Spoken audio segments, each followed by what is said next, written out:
Share మార్కెట్లు పడిపోతున్నాయి. ఒకరోజు పడుతున్నాయి, ఓ రోజు లెగుస్తున్నాయి, ఓ రోజు పడుతున్నాయి, ఓ రోజు లెగుస్తున్నాయి.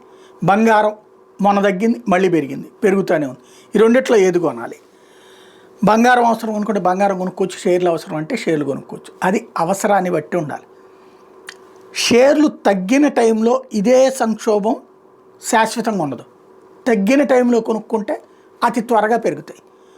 బంగారానికి సంబంధించి గతంతో పోల్చుకుంటే ఈ 10 ఏళ్లలో కాదు, ఈ 2-3 ఏళ్లలో విపరీతంగా ధర పెరిగినటువంటి మాట మాత్రం వాస్తవం. అయితే దేనికైనా సరే ఒక ఎండింగ్ పాయింట్ ఉంటుంది. 2 లక్షలు 3 లక్షలకు బంగారాన్ని అమ్మించాలి అనుకుంటే కనుక కొనుక్కునేవాళ్ళు 100 గ్రాములు కొనుక్కోవాలనుకునేవాళ్ళు 50 గ్రాములు కొంటారు, 50 గ్రాములు కొనుక్కోవాలనుకునేవాళ్ళు 10 గ్రాములు కొంటారు, 10 గ్రాములు కొనుక్కోవాలనుకునేవాళ్ళు 5 గ్రాములు కొంటారు. లేకపోతే దానికి ఆల్టర్నేటివ్గా వజ్రాల వైపుకి వెళ్ళాలా, వెండిని మీద బంగారు అలంకరణ వైపు. ఎందుకంటే జనం దగ్గర ఏమి కోట్ల డబ్బులు మూలుగుతలేదు. ఎవరో బలిసినటువంటి వాడి దగ్గర డబ్బులు ఉన్నాయి, కానీ పేదవాడి దగ్గర మధ్యతరగతి దగ్గర డబ్బులు చేతుల్లో లేక తల్లడిల్లిపోతున్నారు. కాబట్టి తాత్కాలికంగా ప్రస్తుతం అయితే అంతర్జాతీయ గోల్డ్ మాఫియా మాత్రం చాలా స్ట్రాటజిక్గా ఏకదం ₹1,00,000 దాకా తీసుకెళ్ళి అయితే గీతే అంతకంటే 4,000-5,000 తగ్గుతుంది, అంత మించి తగ్గదు కదా అనేటటువంటి ఒక ఫీలింగ్ని మాత్రం క్రియేట్ చేయగలిగారు.